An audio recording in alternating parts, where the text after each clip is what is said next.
Welcome to another episode of the Tom Schimmer Podcast. Happy Monday, everyone. Hope everyone had a great weekend. Before we get going this week, I just want to remind you that we have 2 episodes left until we kick into summer mode this week and next week. And then we get into a more relaxed schedule and the summer series where I'm going to have an episode out about every other week. I'm going to host a roundtable discussion on a singular topic, so there'll be multiple guests. We'll have a singular focus for each of those episodes. And I'm even thinking about potentially going live on Facebook, YouTube, and maybe Twitch for some of those episodes as well. So stay tuned for that. We'll get back to our regular schedule and format in September. I'll have more to say about the summer series at the end of the podcast and give you a listing of the topics and let you know kind of a little bit more detail about what's on the horizon. Thanks again for listening this week. And as always, a big welcome to any new listeners joining in for the first time. Your listening and following the podcast is greatly appreciated. And if you enjoy the podcast, please spread the word on social media or with your friends and colleagues. I'd really appreciate that. Today, my guest is my dear friend, my colleague, my co-author, Mandy Stalets. We talk about what the past year has looked like as far as her work as a high school math teacher in the pandemic. We talk about math instruction and assessment, and we talk about some exciting news for Mandy going into next year, so stay tuned for that. In Assessment Corner this week, I'm going to focus on a critical end-of-year question that so many teachers face and how to refocus ourselves on what truly matters. So that's today's plan. Let's get to it.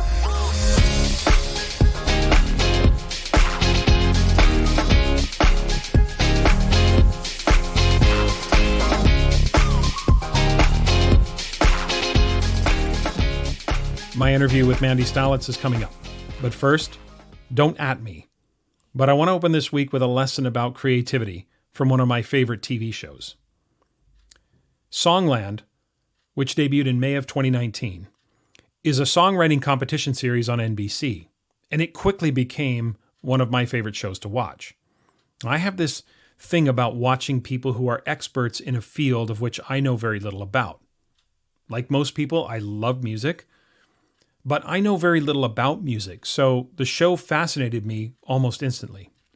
Now, for those who don't know what the show's about, the show essentially stars 3 songwriter-producers. There's Shane McAnally, who's most famous for writing country hits. He's in the country music world. Esther Dean, who writes, pop hits for artists like Rihanna and Katy Perry, among others. And then there's Ryan Tedder, who is the lead singer of One Republic, but also a songwriter and producer in his own right, who's produced songs for a number of different artists, including Adele. So each episode, those 3 team up with unknown songwriters to create what they hope is the next big hit. And that song is going to be recorded by the guest performing artist. So there's a 4th person or a band that joins the show each week. So the guest artists have, they're pretty well known, and they're top level artists in their own right. There's people like John Legend and Usher and Meghan Trainor and others that are, that have been on the show. So the show begins with 4 unknown songwriters auditioning their songs live in front of those producers and the guest judge, or the guest star, I should say.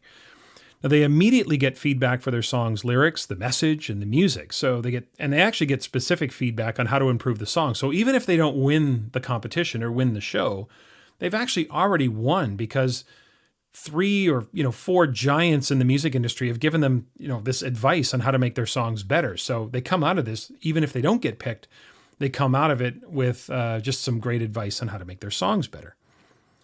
And I immediately became mesmerized by the whole songwriting process, from front to back, the whole thing.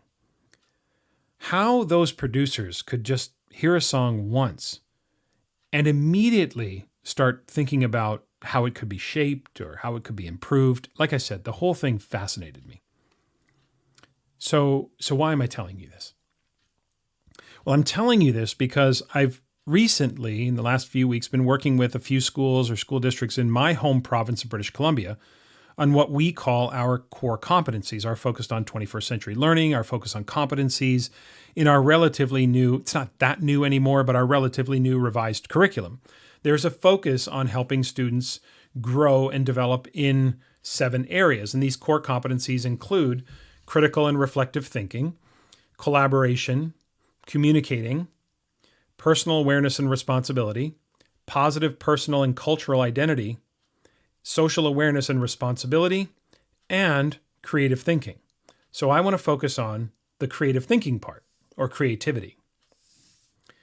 So some of you might recall back in February, I was talking about how to assess creativity, and I was talking about how to create criteria, and assessing creative thinking is about assessing, thinking with creative intent and going through that whole process.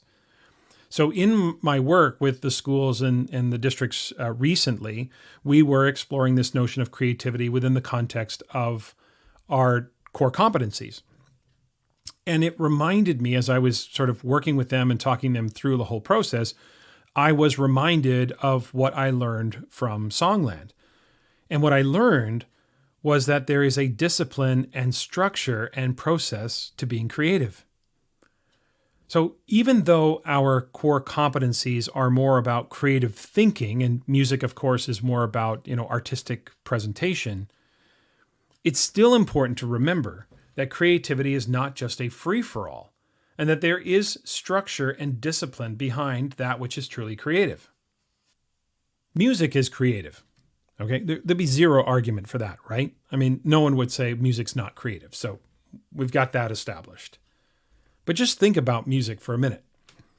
Think about the structure and the discipline that surrounds music, or that's within music, right? Let's just start with the lyrics of a song. Now, of course, I don't know a lot about songwriting, of course, so I had to look this up, but it's going to sound like I know what I'm talking about.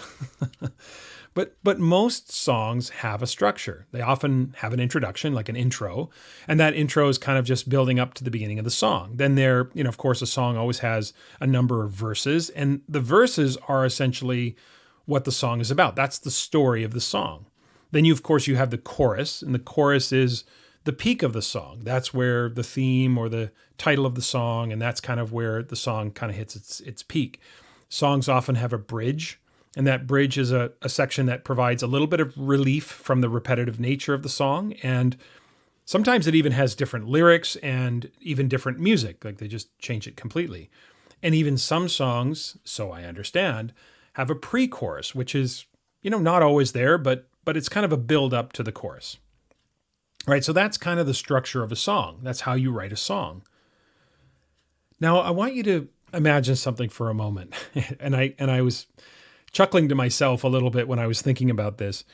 I want you to imagine for a moment that I invented the structure of a song or song lyric. Okay, just work with me here.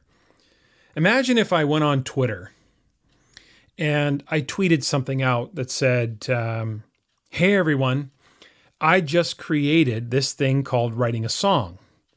And every songwriter has to follow this structure or formula. There has to be there have to be verses, there has to be a chorus, there may be a bridge, there may be a pre-chorus, there's an intro, there may be a guitar solo, what have you. But every songwriter has to follow this formula or this structure. I just want you to imagine if I posted that on Twitter in 2021. Imagine the responses I would get on social media if I posted that today. I can't even, it would be, somebody's going to come back to me and say, oh, why are you being so prescriptive, Tom? Why are you trying to stifle their creativity and dictating the structure?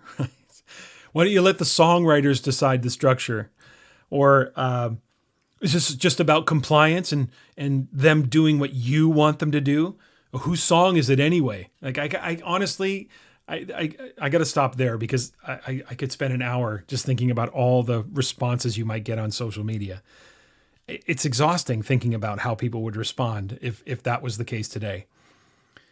And we haven't even talked about music, right? We haven't talked about tonality, harmony, melody, rhythm, texture, etc. We haven't talked about the elements of music either. Okay, tangent over. Let's go back to the show. So as I watched the producers and the songwriters on Songland, I was completely struck by how disciplined and structured their creativity is.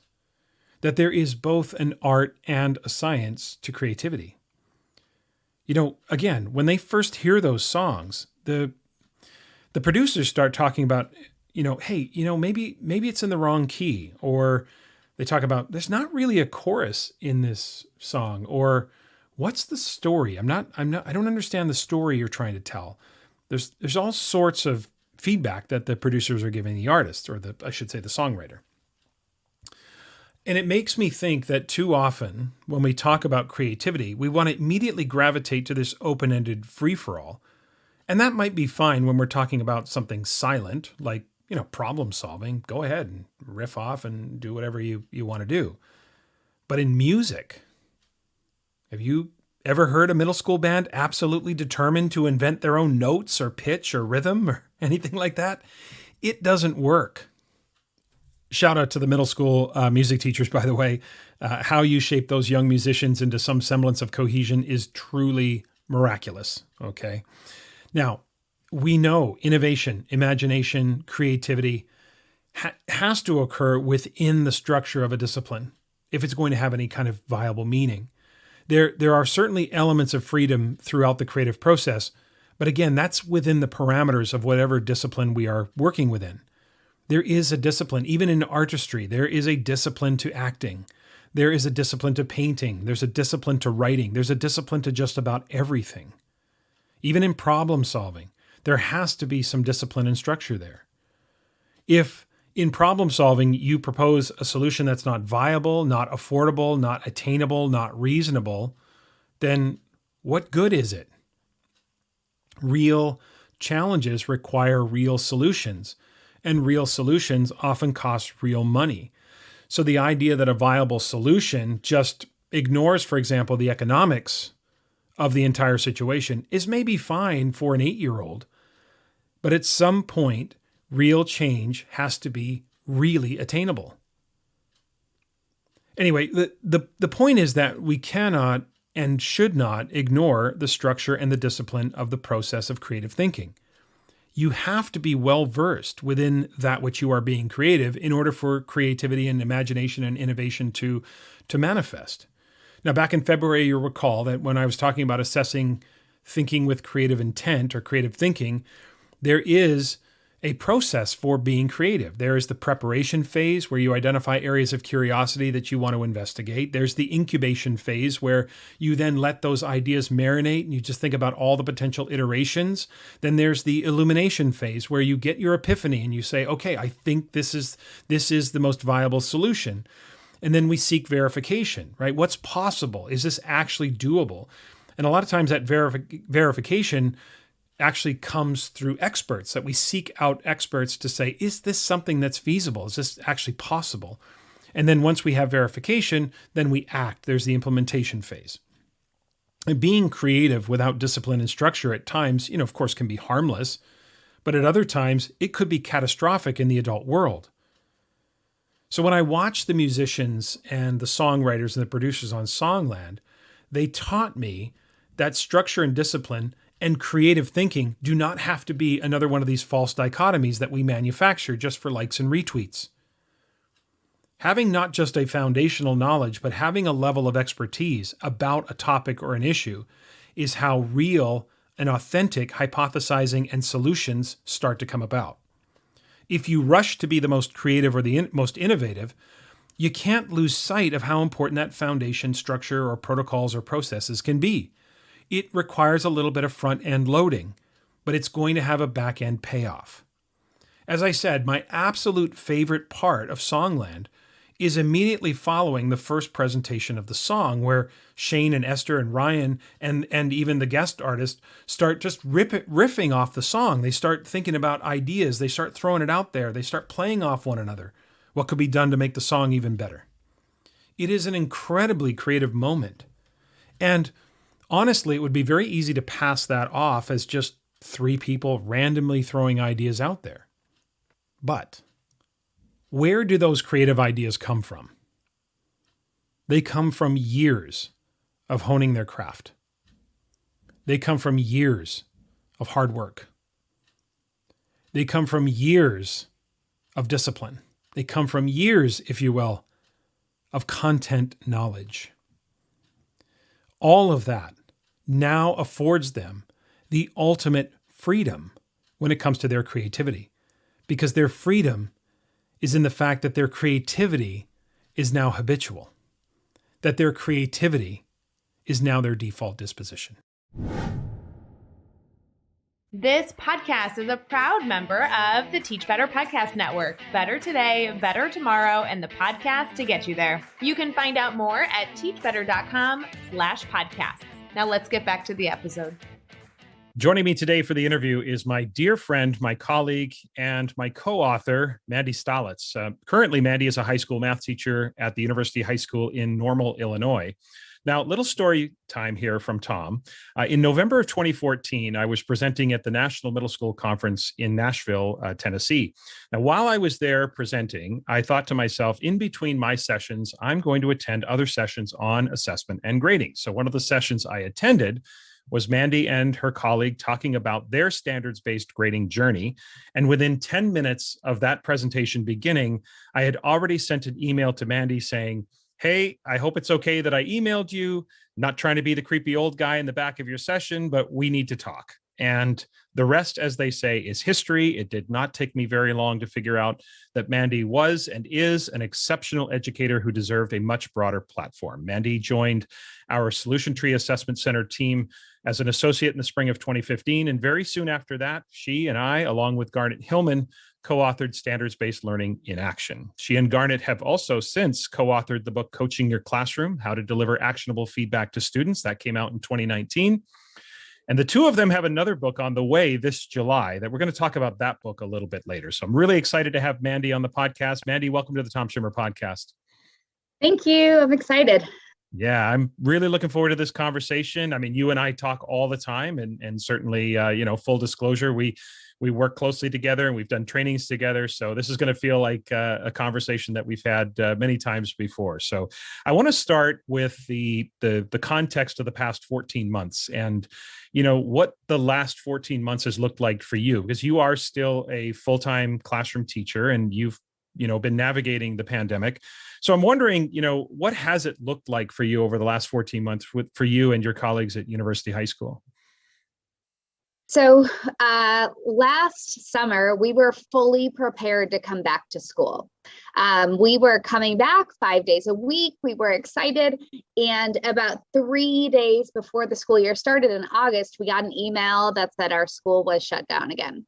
So the cases were spiking around us. So about 3 days before school started, we got the email that we were turning back to full remote. So while we were all in our classrooms setting them up, we had to change directions just last minute and go back fully remote. So we remained fully remote from August until about mid-October. And in mid-October, we came back hybrid. So our hybrid system was splitting the kids. So they either came on Monday, Tuesday, or Wednesday, Thursday. Everyone was remote on Friday, but we were teaching many different groups of students at the same time. So our classes were always synchronous, or I guess we had the option to have asynchronous, but basically if we were teaching, the remote learners were Zooming in. So we were teaching in-person learners, hybrid learners who were home on that day, as well as students who chose to be fully remote. So there was a lot of different platforms and a lot of different kids to navigate. Our cases spiked here again around the holidays. So we, after break, went back fully remote again. That transition was really hard for us, for our kids, because they had a little bit of a taste of what in-person learning was like. It was pretty unique because at University High School, we have freshmen who are coming from 20 different middle schools and they don't know one another. They finally got to meet friends and see other people and be social. And then that was taken away really quickly. So being part of the university around that time, we had our spring break canceled. So wow. Trying to limit cases. Yeah, it's been a long semester, but we came back hybrid again in March. And we actually did it with a lot of success. So I'm sorry, we came back hybrid in February. And then in March, because of that success, then we came back, I'm calling it full-time, but 4 days a week. Okay. So kids would come back 4 days a week, and then everyone was remote on Friday. And we made it through the end of the year without shutting down. Our last day of student attendance was yesterday. Teacher Institute is today. So we've made it. But that's what our year looked like. It was challenging. It's to say the least. yeah. It's interesting when you talk about the freshmen. It's something I hadn't really thought of was the idea that here they come from. You said 20 different middle schools. They part of the transition to high school, of course, is getting to know the school, making those social connections, getting to know your teachers, all of that really has relied on a face-to-face contact. So now that the school year has finished, how did that unfold for them? Like, how did you see those connections? Was it just delayed, or was it really different for them as they went through this school year compared to others? So what was really hard, and these are things that you don't think about, or I don't think about. So the kids normally will come and shadow in the spring for high school. The eighth graders will come shadow. And then we have like freshman orientation. Well, with schools being shut down in the spring, the kids never shadowed. With us being shut down in the summer, those kids, when they came back for hybrid, it was their first time ever setting foot in the building. Wow. So I remember the day before we came back, one of the kids was like, "Hey, where's your room?" And it was this moment where I was like, I can't even say like in the math wing, I can't say room 202. Like and another kid was like, yeah, well, we're talking about that. Where do you walk in the building at? Yeah. And those are the things that it blew me away. Like, whoa, you don't even know, so I had said on that day, I'm like, okay, guys, you know what? You've never been in this building before. You don't know where the lunchroom is. You don't know what any of this is. So how about no learning tomorrow, right? Like when you come back, all we're going to do is we're going to take a tour. We're going to look at these, and I want you to bring all your questions, write them down, bring your schedule so you know where your classes are at. Like, let me show you where your teachers are. And we spent the day just walking room to room and just getting to know the building. But these kids don't know each other. So, and now there's only half of the kids there. So forming relationships was really hard. So as a teacher, we talk so much about the social emotional aspect, but there's also like, we really had to embrace that. And I'm not saying put content secondary, but in some aspects, put content secondary as they're transitioning back. There were some kids who came back for the first day, and that's the first time they had been around people and were just freaking out. And one moment that sticks out to me is I had a freshman girl who came to my last class of the day, and I said, "Hey, how are you doing?" And she goes, "Good. That's the first time I've talked today." And I said, "What do you mean?" And she's like, "I don't know anyone." She's like, "I'm the only person here from a middle school, and I don't know who to talk to. So I'm quiet all day, and that I really took that to heart, and I really reflected on that. And, we need to leave space. I had to leave space for them to just talk and have downtime and just connect with one another.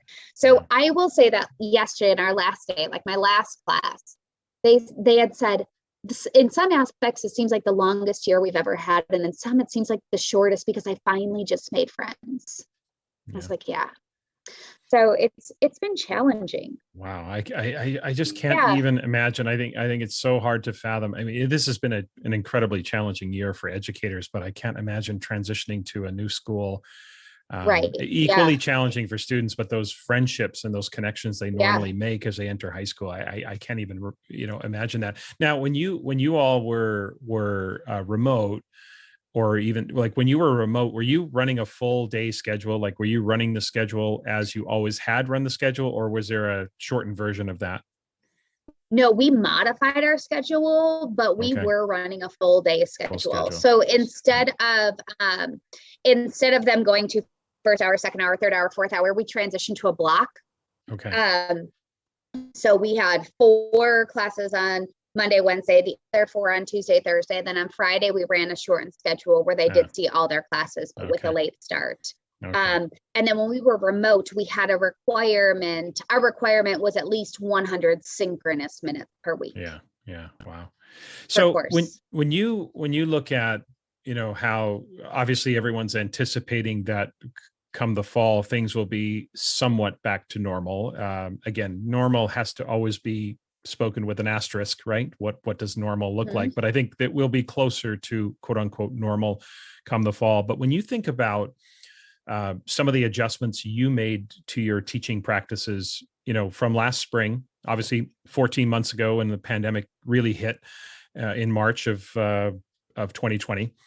You obviously have made some very significant adjustments to your instructional practices since then. And so as you head into the fall and you think about what changes you've made to teaching and in how you approach learning, which aspects of those adjustments, or which adjustments, I should say, are now going to be a habitual sort of permanent part of your instructional repertoire? Have you made any changes that you now realize, like, I should have been doing that all along, and I'm now going to continue to do that with my students this point forward?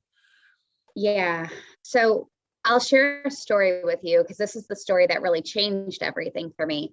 When we first came back to hybrid, I don't even remember what the context was, but I said something about, so it was in an Algebra 2 trigonometry class. Those students have taken Algebra 1. And I said something like, oh, and this is a quadratic. And I remember one of my students said, I don't know what that is. And inside my mind, I said, how do you not know what that is? But I'm not going to, I said, oh, so let's talk about that. And we started talking about it, we started exploring it. And she goes, can I give you an honest reflection? And I said, yeah. And she goes, last spring, when we were, when schools got shut down, she goes, I became such a passive learner. Now, this girl is a dedicated student. She goes, I sat at my computer every day. I listened to all the lessons, but I never spoke back. She goes, the words, the language that was taught to me, I have never said those words. I've heard them. Someone's told them to me. But I basically then took what someone told me and I put it on paper and I don't own it. She's like, so now when people reference that learning, I don't have it. And she goes, and that's really hard for me because I'm such a dedicated learner. And that started really getting me thinking about what happened, like just the changes that have happened for these kids, right? The fact that a dedicated student was like, yeah, I learned it. I did what you told me, but I don't own it. That's something that I started really reflecting on. Those high intensity, low frequency words that those aren't in their vocabulary. They're not, because they haven't practiced them. They haven't communicated. There hasn't been that discourse. So how can we expect them to tie new knowledge to old knowledge and like build on their existing understanding of this concept when they've never actually done it? They've had it taught to them. Like that was something that I really, really, really learned. And it's probably the one conversation from this year that's had the biggest impact on me. So I have really this year embraced learning progressions. In a way that I've never done before. So in the past, being standards-based, I have taken my standards and I've deconstructed them. But I think in my past deconstructing standards, I more wrote them at the proficiency level, maybe a little bit below, so that students have like a list of criteria, like here's what it is. And then I started learning about learning progressions. Actually from a conversation that you and I had, and then we continue to explore, but that's actually breaking down the standard from the least complex to the most complex in those targets. And I've been very intentional about when I design my learning progressions, writing them so that the lowest level of complexity actually addresses the prerequisite knowledge that they need as they enter my classroom. And then I write them all the way up to an advanced understanding of the standard. And I talk with my students about that kind of being a learning ladder. Like you've got to find your rung. You've got to find where, you don't need to find where you're at. I need to find where you're at. Like I need to use assessment in a way, not to say, well, you should have learned this, but actually figure out, okay, so what did they learn? So they're here. So how do I get them here? And it's been really interesting as I've designed learning progressions instead of just deconstructed standards this year, because I can see, okay, they did learn that, or they didn't learn that, or like, I can look target by target, kid by kid, and I can better differentiate. I think in the past, I've acknowledged that prerequisite knowledge. I pre-assessed it informally, and I almost did it like in a kind of like a reteaching manner, like, okay, you've seen this, let's review this. But some of them saw it, but did not internalize it. So I've had to be more mindful about creating those progressions and finding a student's place on that progression. I think that I'm not going to say that that's an acute change, Like that's been a significant change in my classroom. But it's one of those aha moments where I was like, how did I not do this before? What, it's one of those that you don't know until you learn. And now I've learned and I couldn't transition back. Go ahead. Sorry. No, it's interesting that you bring that up, because I have found myself over the last number of months working with a lot of schools and school districts and teachers on this very notion of learning progressions, and specifically the assessment planning alongside the unit planning, because you used a phrase or an expression, finding out where they are, and that sort of multiple levels of entry, points of entry for students, makes things a lot more inclusive for them. And I've found that being very intentional about that is something that, again, it only makes us more effective and precise and more efficient in our assessment practices. So I love that you're looking at it that way, because I think that's a really powerful practice. And not that you are see, sometimes I think people think that a learning progression is just this linear kind of lockstep. You can't deviate from that. And I think that it's the spirit of it is understanding where they are in their learning. So can you expand on that a little bit? Because this misunderstanding that when you create a learning progression, you're kind of creating this restrictive kind of lockstep sort of progression to learning, where it's not really meant to be as restrictive as it sounds. So can you talk a little bit about how you navigated through that?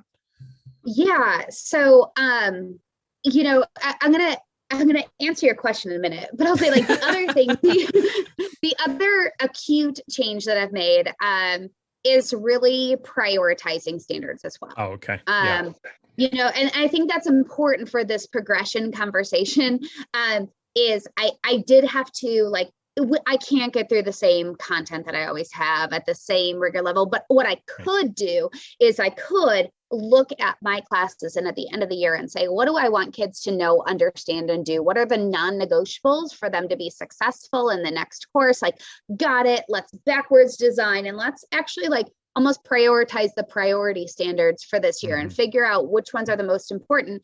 It doesn't mean that the other ones aren't being assessed or aren't important. It's just that we've really outlined some non-negotiable learnings that need to happen. So those prioritized standards are the ones that I've created the learning progressions around, because I do want the rigor, pandemic or not, we do need to respect the rigor level that is demanded of our priority standards. And I need to get my kids there. What I have personally done with those learning progressions is I've designed an assessment plan that mirrors that progression. So I can not only find a student's entry point, but actually support them and lift them up as they're climbing the rungs of that ladder. So I have intentionally designed the summative assessment first, so that way we have a clear target. Here's not the top of the ladder, but here's the target level. I'm getting you here, I promise. And that's clearly communicated to students. And then what I've done is I've designed many formative assessments that are actually aligned to my instructional, into my learning progression, starting at the pre-assessment level. So those assessments, I'm not saying I'm over testing these kids. I'm actually over observing them, right? I'm very tuned into listening to their words, looking at their body language. Now that we're back in person, are they uncomfortable? Are they engaged? But I've designed many formative assessments, both formal and informal on the spot assessments that are aligned to those progressions. For those targets that are hard to learn and hard to teach and require some intervention time, those might be my more formal formative assessments, or the more obtrusive ones where we actually stop learning so that I can get real data to intervene with. But I know that how I just described that made it sound very regimented. At this one, we assess this way, at this one, we assess this way, but it's fluid. What I haven't talked about yet is that daily planning comes last. I know the progression, I know the journey, and I know where we want to end. So I've actually designed those assessments intentionally in advance of teaching. So that way, when we get there and I collect that data, then I can actually plan the next day. So maybe I see that all of my students have mastered this target, so I can skip over that one. Or maybe I just see the small group needs like some in-class, just, quick intervention with this target. So I'm going to plan this for tomorrow. So I've created this assessment plan that aligns to my learning progression so that it's not so concrete, but it can be fluid and based on the needs of the kids in my class. Right. It just, again, speaks to the idea that the more that you plan ahead of time, Cassie, Nicole, and I talk about plan with precision, respond with agility. Yeah.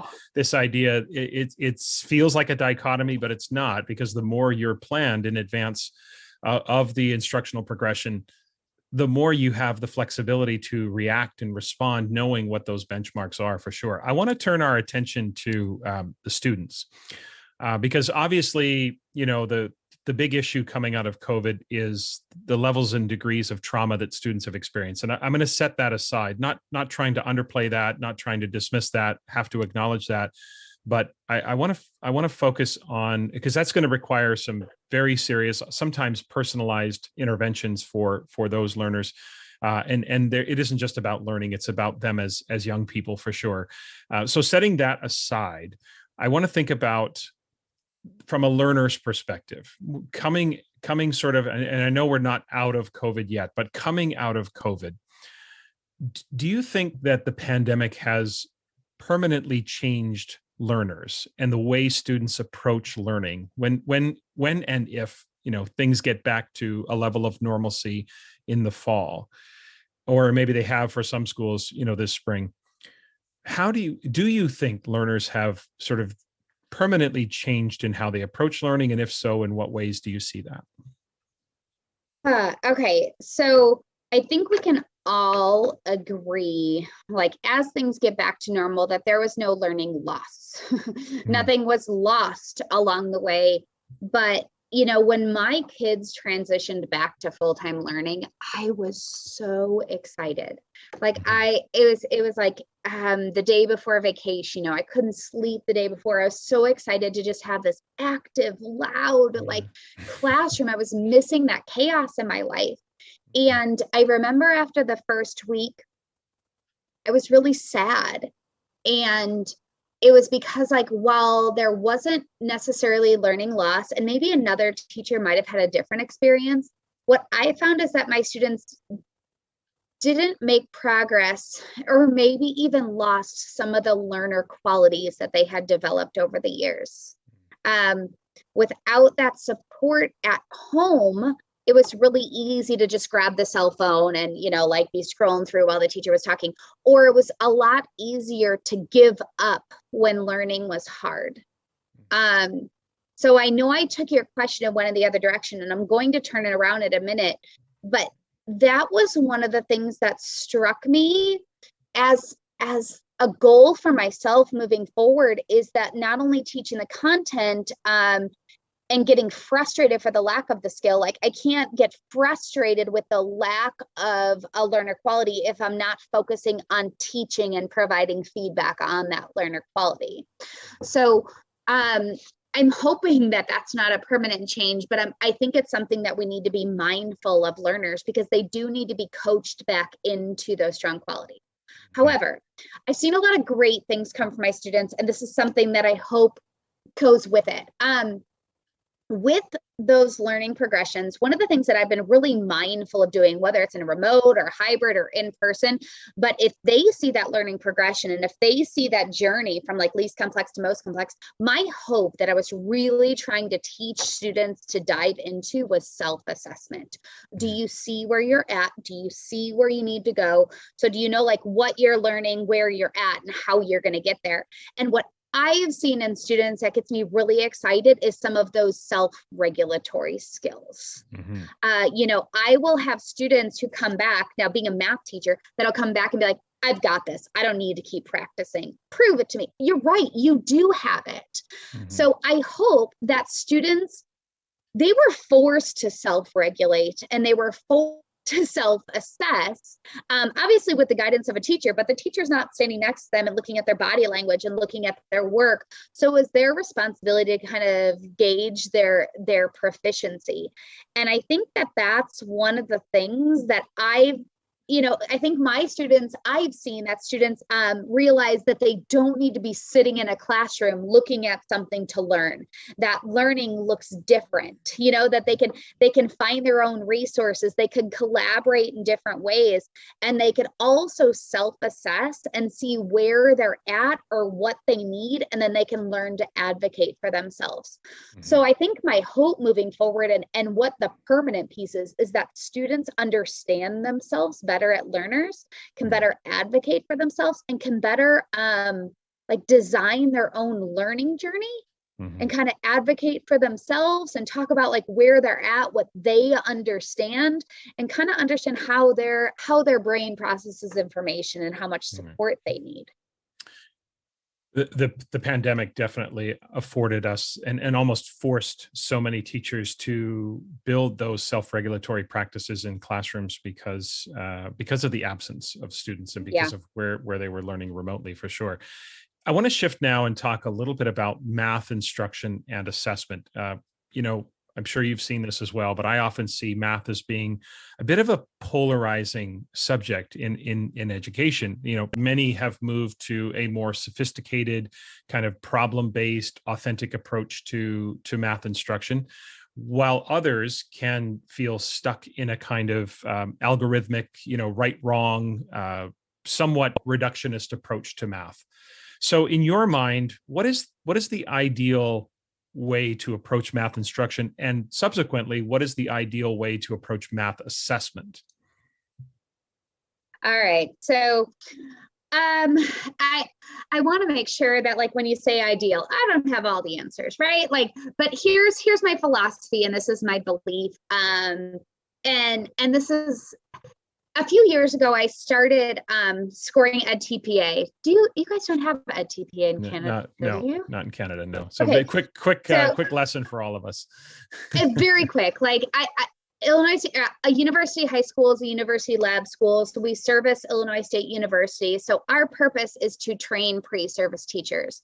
Okay. So EdTPA is actually the portfolio assessment that pre-service teachers have to submit at the end of their experience, and they have to pass to get their teaching certificate. So it's kind of neat. And I started exploring that, and I was really just looking at kind of what you're saying, we really are polarized, there's either skill and drill or this huge big picture. And what I've found through that journey and through my experience and through mentoring pre-service teachers and working with the math department is there really needs to be a balance of three pillars. We need a balance of conceptual understanding. Mm-hmm. They need the concept, and they need to understand how they're going to connect that concept to old learning and build upon it. Mm-hmm. We then need to balance that with procedural fluency, right? So that old antiquated practice of not skill and drill, but procedure, let's actually practice this procedure and let's make sure you own it. That is still part of the process. If they understand the concept of fraction addition in middle school, but they understand the concept and they can't actually do the procedure, well, they're going to be at a disadvantage. So we need to balance that conceptual understanding with the procedural fluency. And then we bring in that third pillar, which is actually reasoning and problem solving. Mm-hmm. And I think that every single one of those needs to be balanced. There does need to be a balance of all three. They do need to understand the concepts behind what they're doing. They do need to understand the procedure that happens. And then they also need to have that kind of their reasoning, the argumentative literacy behind it. I can convince you that this is the best answer. I can reason through it. I can look at a wrong answer and let you know where the error was. I can problem solve with this. But I think that it does need to be a balanced system between those three. If we are just really skill and drill heavy and only focus on that procedural understanding, then the connections that kids are making and the ability to reason and problem solve, that's going to be lost. But again, if we focus on one of those others without the procedure, then they're not going to be able to complete those higher level tasks. I do think that as we think about the balance of that conceptual understanding, procedural fluency, and then reasoning and problem solving and incorporating each of those, our assessment plan, as we look at designing that in advance, we can be mindful about designing that with a balance of all three. When we are creating learning progressions or our assessment plan, and we start out with targets that are a really low depth of knowledge, they are very procedural. Well, then let's go ahead and let's do that procedural understanding. There in an assessment architecture, there is a place for those lower level questions, just to make sure that they've got the concept and they've got the procedure. And then when we look up our learning progression, we want to make sure that we're looking at the verb and that our assessment plan matches what the target is asking us to do. But I think at the end, we do need to reflect, to look at our entire plan and find a balance between those three. Okay. So you don't see them as neither of those three are a higher priority or something you would emphasize. You see them as three separate, not separate, but you see them as three balanced, equally important ideas around math instruction and what kids need to learn. And if one is missing, it obviously leaves a deficit in sort of the big picture of math. Is that how you sort of view those? I really do, right? Yeah. And with a focus on skills over content, like we want them to have these skills, like there will be standards where the verb is just solve or the verb is just, add, and it's okay to have that procedural fluency, have a larger focus with some of our standards. Right. But when we look at a well-rounded student and we're moving them on to the next level, I think that all three of those do need to have, maybe not equal. There could be a little bit of a unbalance there, but all three of them are important and all three of them are necessary. So would it be the idea then that, not every standard is going to necessarily incorporate all three, but in the totality of the experience in your math class, that students will have more than an adequate experience with all three of them, so they come out of the class having not just focused on, as you say, the drill. You call it drill and skill. A lot of people call it drill and kill. The idea of just worksheets and solving. And it's always the case where it seems like whenever we take an extreme position or we kind of go all in on one side of the ledger, we're leaving an incomplete experience for the learner. So I love the idea of always having in the back of your mind the idea of concepts, procedures, and problem solving and reasoning, and having that sort of interplay between all three of those. So that leads me to thinking about feedback. And of course, I mentioned earlier that you and Garnet had published the book Coaching Your Classroom and talking about actionable feedback. And I'm interested in two things, and I'll sort of let you run with this. One is why coaching? Why did you guys decide to title your book Coaching Your Classroom? And specifically, what are the keys to effective, actionable feedback in a math classroom? So the reason why we called it coaching, so Garnet and I, became good friends over the years, and both of our kids are just heavily involved in sports, and we talked about our own experience growing up in athletics or just band or anything where we were an active participant in learning something. I don't even know how this conversation, we were just talking about good teaching, what that looks like. And we started thinking about where we got the best feedback. And we started talking about coaching, and I think we both started attending our kids' practices or going just through life and looking at what it meant to teach and what it meant to coach. And I want to be very, very, very clear that the book and our ideas are not a comparison of teaching and coaching, right? It's not one versus the other. It's not that coaches, it's not that. It's looking at the parallels between teaching and coaching and looking what we can learn from one another. When you walk into an athletic practice, and I know I've heard you say this as well, when you walk into an athletic practice and look at who's doing the heavy lifting, who is the one that is actively stretching and pushing themselves and really growing through that practice, it's the athlete. So if you look at what the coach's role is in a practice, in a situation, it's assessment. What a coach is doing when they coach at a practice is they are assessing and providing feedback. I've spent a lot of time over the last few years actually just sitting and watching practices.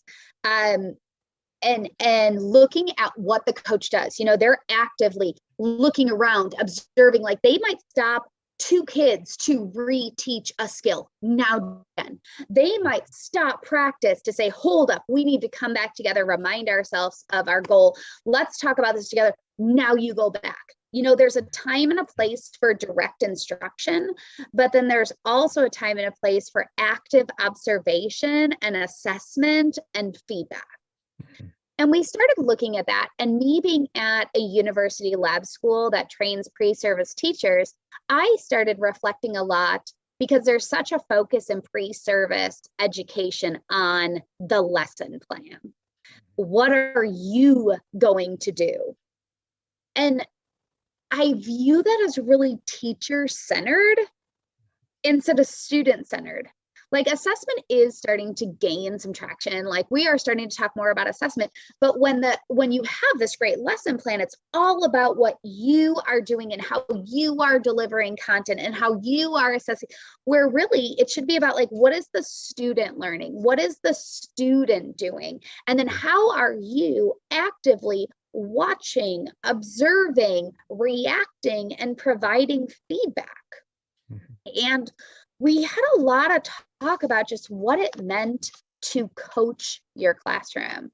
Like teaching, when you just think of the word teach, it sounds like someone who possesses all of the knowledge that is teaching it to someone else. And while in some respects that's true, like what if you coached learners through that new knowledge? What if they were the ones that were doing the heavy lifting? Like there's definitely a place for direct instruction. Don't get me wrong. Like as a math teacher, heck, I need to do a lot of direct instruction, but there's also a lot of moments where I could just turn that learning over to them and I do the coaching through that process.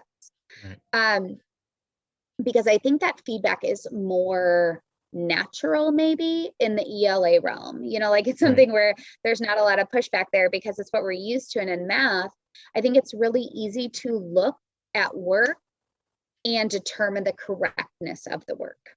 Right. Where it's a lot different to look at work in mathematics and really think about the error that occurred and decide like, how do we coach someone?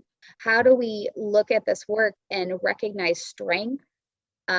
Relate them back to the target, provide them next steps. So we wrote that book and we explored that just because, when you look at the research that surrounds feedback, like feedback has one of the highest effect sizes out there on student learning when done correctly.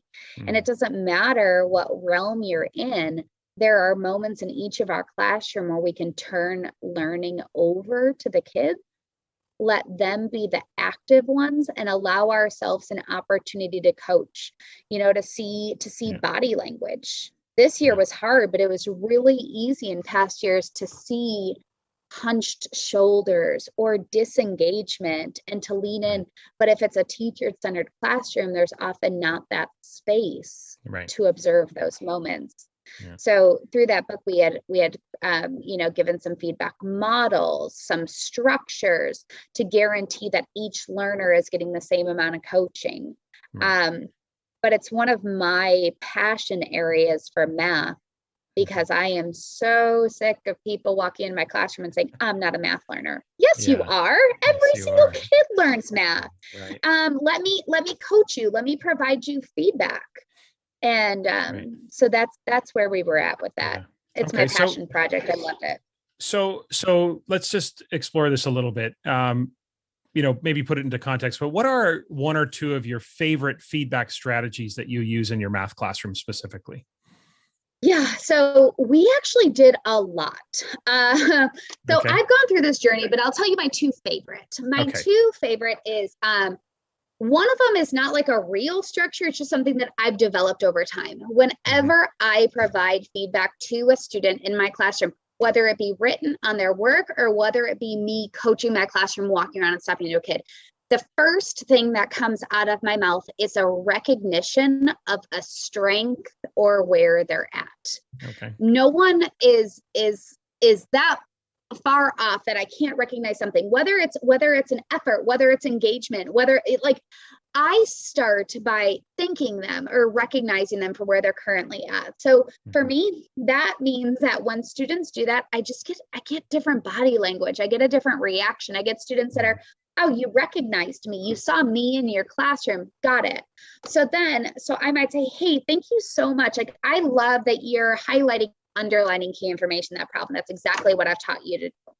Their answer could be way off, but let's recognize the strength. Let's recognize something that they did that's a good learner quality. And then I try to relate it back to the target. So like my structure in my classroom is 3 steps. Start with the strength, relate it back to the target. Remember that what we're trying to do is this, so remind them of our goal. And then number 3 is provide them an actionable next step. So that could either be like something with the word next, or now I want you to do this, or remember this chart that we have up here. I want you to re-look at that. Something that when I walk away or when I put that paper on their desk, that they have an action to take. Right. So then if that's written, the next 10 minutes of the next period is reacting to that feedback and responding with it. Not me writing it and then they can put it in their folder and be done with it. But now the next class period where we are actively getting back on the work. Another structure that I really like that I use in my classroom a lot is TAG, T-A-G. So I use this a lot for teacher to student feedback, but also for peer feedback. T stands for tell them something you like. A stands for ask them a question, and G stands for give them an actionable suggestion. So I model that with kids, but then I also ask them to use that same structure. So when we are doing peer feedback, oh, I like that you did this. Why did you do this? Can I suggest that you do this? That obviously can't happen unless students do have a partial proficiency with the target. But those are 2 of the structures that I like using in my classroom. It not only gives student action, but sorry, go ahead. No. I was going to say, when you use TAG, do you use that as a partnership, or do you like to use that with, say, a group of 4? Because obviously it lends itself to the TAG, it lends itself to that, and then it comes back to the student who then acts upon all of the statements. What kind of structure do you use with that? I tend to just do partners, but like my classroom pre-COVID was always groups of 4. So we would do it in that, so that way there were more minds coming to the table. Right. But I tend to just do it with partners. Yeah. That makes sense. I mean, obviously during COVID and limitations in terms of contact and other, I think the point is you can do it under any sort of condition, whether it's a partnership. And I think I love that structure for that peer assessment and engineering those opportunities, because sometimes we put kids into peer assessment situations, but they don't know what to say to each other. So guiding them with some structure like that can really help them. Tell us about the new book, Mandy. This July, you and Garnet have written a new book called Assessment as a Catalyst for Learning, Creating a Responsive and Fluid Process to Inspire All Students. So tell us a little bit about the book and what listeners or readers can anticipate when they get their copy in July. Yeah. So this whole book came about, and I'll talk about the assessment piece, but assessment, like when I went through school or when I first started in education, assessment was something that I did to kids. Right? Like it was something that I did to them to get them to learn, or like to provide like a value judgment on their learning at like this arbitrary date that I picked. And like assessment over the last couple of decades has really evolved. But at the end of the day, like assessment is a process. And assessment is a learning experience, and assessment is a gift. Like assessment is something that you do for kids, with kids, not to them. The title came about because it was actually Garnet. Garnet was presenting one day, and after her presentation, someone came up to her and said, I get it. I've had my aha moment. Assessment is learning. Like it's not judging, it's learning.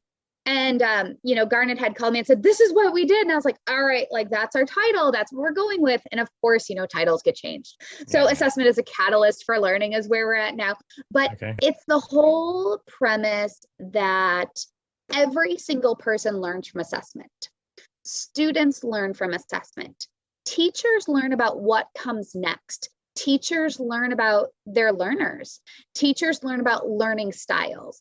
Teachers learn about their whole instruction if assessment is set up correctly. It's really easy to default to old habits and have assessment be a judge of student proficiency, which that is one of the purposes of it, but we need to repurpose that's like, it's how our team learns, it's how our team reflects.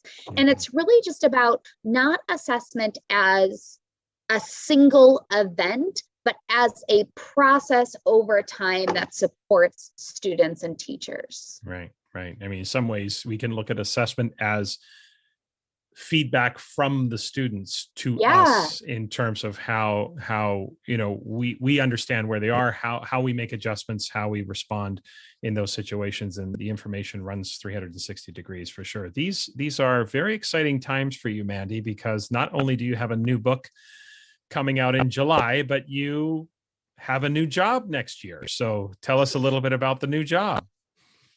I do. I'm having this whole, Tom, like, thanks for reminding me how much no, I have really mixed emotions. So I love teaching and I love kids and I love math, and I am not ready to give up my classroom, but I am next year. So my new role for next year is I'm going to be the curriculum and research coordinator for the laboratory school district. And we are, like, I just accepted the job this week. Today is my first day in my not set up office. So like, we're still really learning what this job looks like, but I want to have a direct impact on kids. Like, that's it. I want to have a direct impact on learning. And I felt like I had that in my classroom, but it was a very small group of kids. So next year for our district, I am going to be working on a standards aligned curriculum, sound assessment practices, sound grading practices. My new job is going to include a lot of professional development, a lot of analyzing data through assessment, instructional coaching, but also being part of the university. One of the jobs of our school, one of our missions is a research component. So I'm also going to be helping our teachers conduct research around some of the practices that we are trying in our classroom and what impact that has on learners. So my answer is kind of vague because I'm still learning exactly what my job is going to be that I start in August, but I'm hoping that I can really impact more kids next year. Well, knowing you as I do, and obviously I'm a little biased, but I think they could not have picked a better person for the job. I think you are so well suited for that job, and I'm excited to hear about how that unfolds. So we're going to shift now, Mandy, to 3 questions as we finish up today. As you know, 3 fun questions that kind of give listeners a chance to get to know you a little bit on a personal level. Nothing too intrusive, but just some fun questions that kind of, again, personalize things for you, not just the professional side of Mandy, but a little bit of the personal side. So here's the first question. I'm so nervous for these. So nervous. Yeah. Okay. They're not that big a deal. All right. Here's the first one. You know that I'm a preparer. I know that. You are. So I feel like you're doing this to me. Okay. That's right. Yeah. Listeners, you should know that whenever you try to do anything spontaneous with Mandy, it stresses her out because she's definitely a planner and likes to have things organized. That's for sure. Which is one of the reasons I love working with you and with Garnet when we planned our trainings and all of that, because I know you're on it. Okay. First question. What weird food combinations do you actually really like? Okay, I don't know. Everyone thinks this is weird, but my mom made this all the time growing up. She would always take dill pickle spears and wrap them in cream cheese and then wrap it in a slice of ham, and then slice it up. And that's like hands down my favorite snack. And I get 2 reactions to that. Like, my mom would always bring it bring a dish. And that's what she would bring. And it was my favorite snack. And some people see it and they're like, oh, I love that. I haven't had that forever. And I was like, see, it's normal. And then some people look at that. They're like, that's so gross. What are you eating? Have you ever had it? I have not, but I'm definitely going to try it. Don't knock it till you try it. Right. Yeah. So tell me again, it's pickles, dill pickle spear. Yeah. cream cheese. Well, actually, so you lay out the ham, you lay out a slice of ham, and then you put cream cheese like on top of the ham, and then you put the dill pickle spear in there and roll it, and then cut it up. Slice it. Yeah, little toothpicks on a fancy plate, and you've got yourself an hors d'oeuvre, right? This is not fancy. You just fingers. Can't we upscale it? We can make it a little bit fancy. We use fancy pickles. They're expensive ham. Fancy pickles. All right. Question 2. What is the most expensive thing you've ever broken? Okay, I'm really good at backing my car up out of the garage and taking the mirror off. Like I do it a lot. Okay. Okay. All right. That can get expensive. Yeah. So I actually, there's always kids in the back of my car or dogs or something. And I really like, in my own defense, I'm trying to not hit children, and I end up taking the mirror off. But I got a new car like a couple years ago, and it has like the backup cameras, and like it has lights in it now. Like I don't know why there's technology everywhere in my car. And I took the mirror off a few months ago, and it was so expensive to replace it that my mirror is currently just duct taped on. Oh, jeez. You got to get a car with the folding mirrors, the ones that can fold in so you can use your backup camera. Wow. That can get expensive. They fold. It does. I'm sure I've broken something more expensive, but that's where my mind goes to. That's pretty expensive. Okay. Yeah. Question 3, last one. What outdoor activity haven't you tried yet that you really want to try? Okay, I don't like danger. I don't like danger at all. I like my feet on the ground. I enjoy safety. I know you wouldn't expect that about me, right? Yeah. So when I'm thinking about outdoor activities, like my mind goes to like all of that, which, okay, I know. I like one thing on my bucket list. So this is just, it does have to do with outdoors. Is I want to see a whale. Like I want to go whale watching. And this is funny because Tom, where were we at? We were actually at a conference together. I went on a whale watching tour. Where were we? Long Beach. Long Beach. Okay. Yeah. So did I tell you the story about like when we went on the whale watching tour? No. Okay, so my big thing in life is like one thing on my bucket list is I want to see a whale. Mm-hmm. Have you seen one? Yeah, I have. I'm sure hundreds. Yeah. Okay, so when we were in Long Beach, my husband was like, he booked a whale watching tour for us because he knew how bad I wanted to do this, and I was so excited. And we went out, and they're like, "This is a perfect season. Like this is going to be great." And then they go on the intercom, and they're like, "Oh, we see our first whale. It is the toothless whale, also known as the common dolphin." And I might have that wrong. Anyway. So this whale that we saw was actually a dolphin. So it got my hopes so high and then so low at the same time. So we did not see a whale on that tour. So I think that my outdoor activity was, I do want to go whale watching and actually see one. Well, it is an activity and it is outdoors. It's not very active, not really. but I understand what you're saying. Yes, certainly where I live in my part of the world, and especially on the west coast of Vancouver Island, whale watching and whale sightings are quite common for sure. So you'll have to come up, bring the family up to the Pacific Northwest, if you will, and get on the coast and see that. But yeah, it's too bad you didn't see a whale on that trip as well. Okay, I've got one final question for you, Mandy. It's a question I ask all the guests on the podcast. Of course, it's about success and happiness. And it's a pretty simple question. If a random person stopped you on the street and asked you, what is your definition of success? How would you answer them? My definition of success would just be finding happiness in your day-to-day job. You know, like, especially in education, like no one goes into education for the success that is defined by like money, you know, like that's not why we go into this. But at the end of the day, I feel successful because I find joy in my day-to-day interactions. You know, like I'm happy, I'm making an impact on others. So I think success is just finding your purpose, finding your place, and finding happiness in that place. Yeah. Like I'm so successful because I'm doing exactly what I want to do. It's, you're talking about the day to day. I think so many, talk about how the more we can live, I know it sounds cliche, but the more we can live in the moment or live in the now, the happier we are, instead of always thinking about the future or the past, just thinking about today and making today the best day. And like I said, it sounds cliche, but I think there's a lot of truth to that idea. Listeners, you definitely should follow Mandy on Twitter. Her Twitter handle is at Mandy Stalets. Mandy is also one of the 4 co-moderators of the All Things Assessment chat. That's hashtag AT Assessment.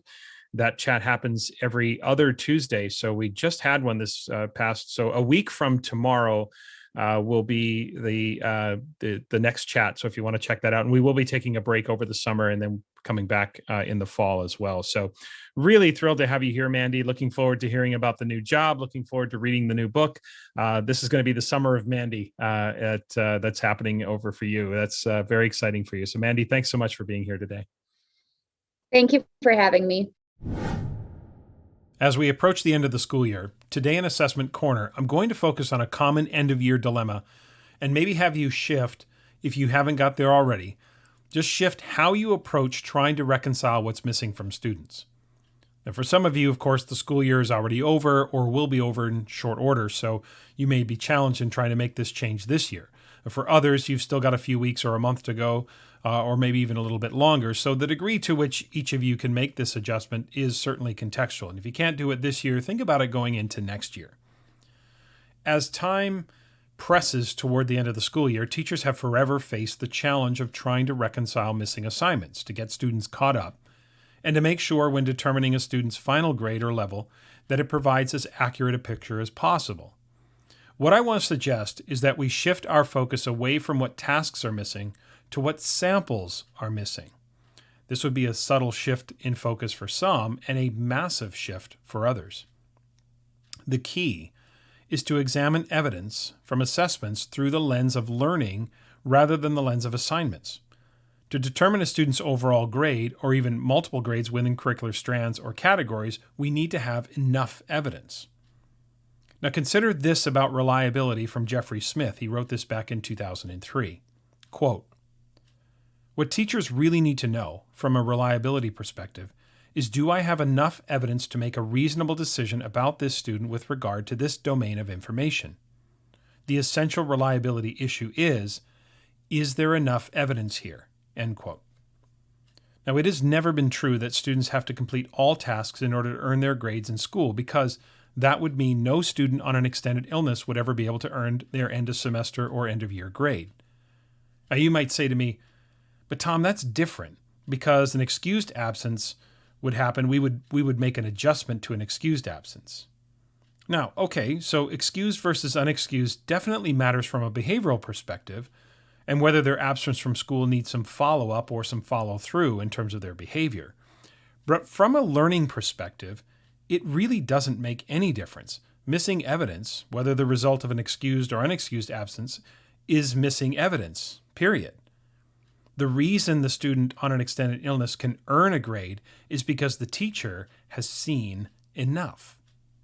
That's the question Jeffrey Smith put forward. Is there enough evidence here?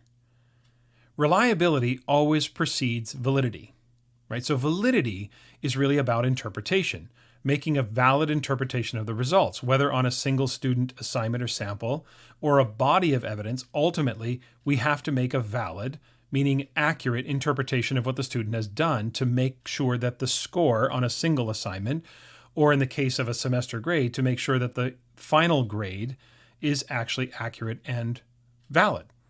But to make a valid interpretation of the results or the body of evidence, you first need reliability. Now, reliability is disproportionately talked about through the idea of inter-rater reliability, right? Can 2 or more teachers assign the same level, value, or score to the same demonstration of learning? And there is also intra-rater reliability, which is, am I consistent with myself in terms of how I examine student demonstrations?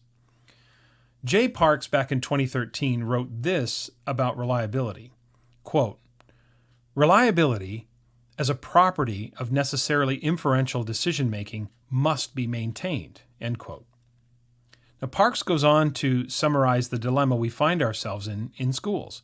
He says that teachers don't know enough about psychometric, end quote. Break.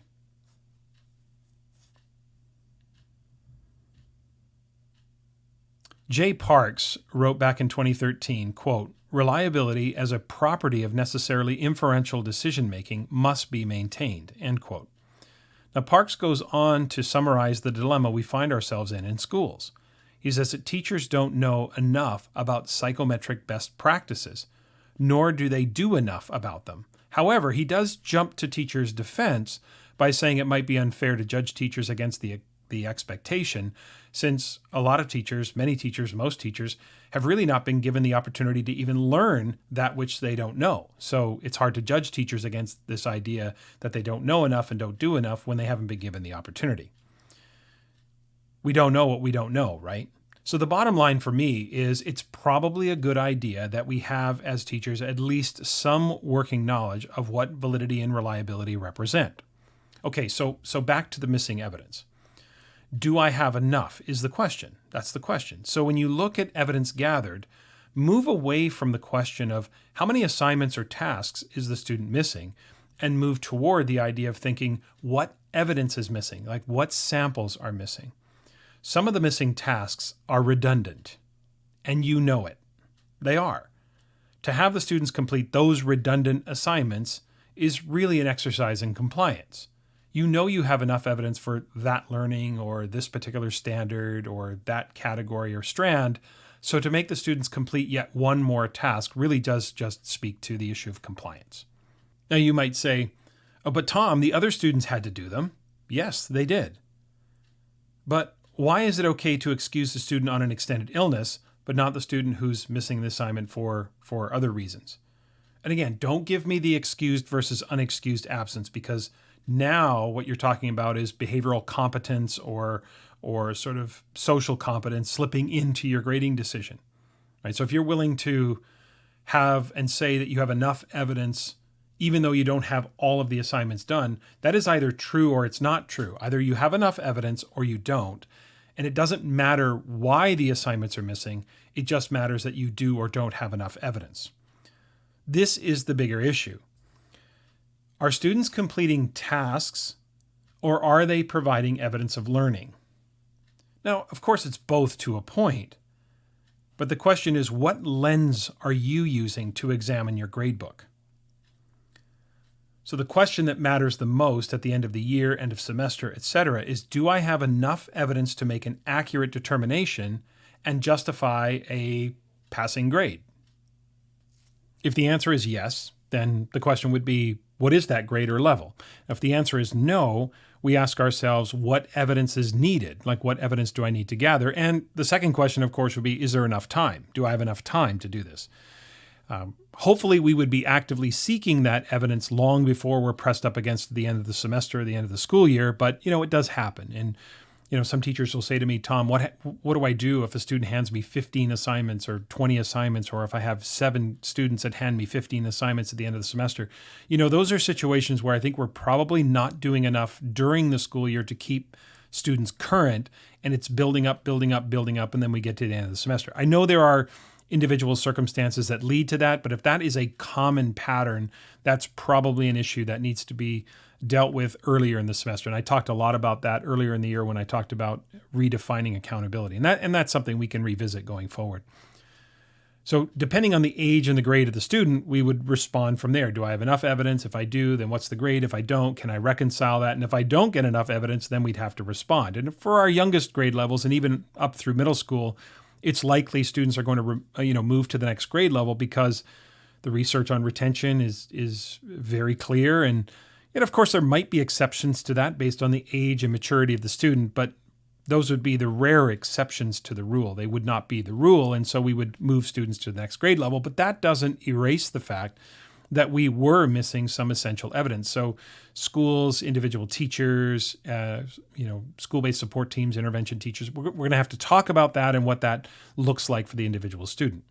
Now, at the high school level, There are students that may need to repeat classes as they go forward. But again, that has to be a thoughtful decision. It's not just a case of, well, you're missing just one too many assignments. So you know what? You're going to have to repeat the whole class again. That just feels a little like an overreaction, that we're going to hold a student back for an entire semester, make them repeat a class just because they were missing, one or two too many assignments. That just feels like it doesn't pass the common sense test.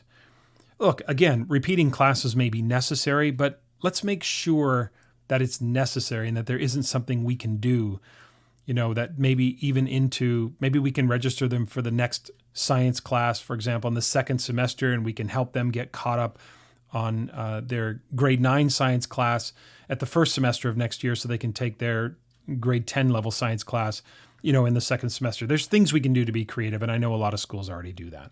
So the question really is, do I have enough evidence to make a reliable and valid judgment as to where this student is overall? That's really the question. It's not the question of how many tasks are missing or how many holes in my gradebook do I have. It's, do I have enough evidence to make a valid and reliable determination as to where this student is in their learning?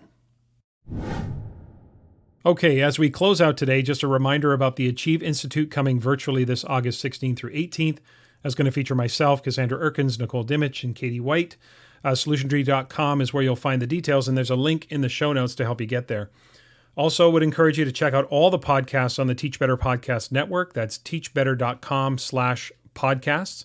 Now, the summer series topics have been chosen thanks to everyone who voted. I went through and tabulated those, and the 7 most popular topics were as follows, in no particular order. They were universal design for learning, social emotional learning, women in leadership, racial equity in schools, trauma-informed practices, standards-based grading, and Indigenous education. So if you or someone you know or someone you work with would be a great guest for one of those topics, and I really want to try to get some practitioners on as well, let me know. Send me a message on Twitter, direct message, or an email would be great. Of course, I'm going to need some details about the work you've done, and let me know sort of the details of some of the accomplishments, et cetera, that you've found, but would love to round out those roundtables for those topics this summer. So follow the podcast on Twitter for updates and to let me know if you would be, or a colleague of yours would be, a great guest for the summer series. That's at Tom Schimmer Pod. You can follow me on Twitter as well, at Tom Schimmer. It's Schimmer Education on Facebook. It's Tom Schimmer Podcast on Instagram. And of course, Tom Schimmer Podcast on YouTube as well. Also, again, email me suggestions, questions for Assessment Corner, or anything related to the summer series. That's tomschimmerpod@gmail.com. Next week, my guest will be Ken O'Connor. I began this podcast with Tom Gusky, and I'm closing out before the summer series with Ken O'Connor. Ken and Tom are, without question, 2 of the biggest influences on me and my thinking around grading, so I'm really looking forward to that conversation next week. Please subscribe, rate, and review the podcast, especially on Apple Podcasts, of course. And if you like the podcast, please spread the word about the podcast to your friends or your colleagues. I would greatly appreciate that. Have a great week, everyone.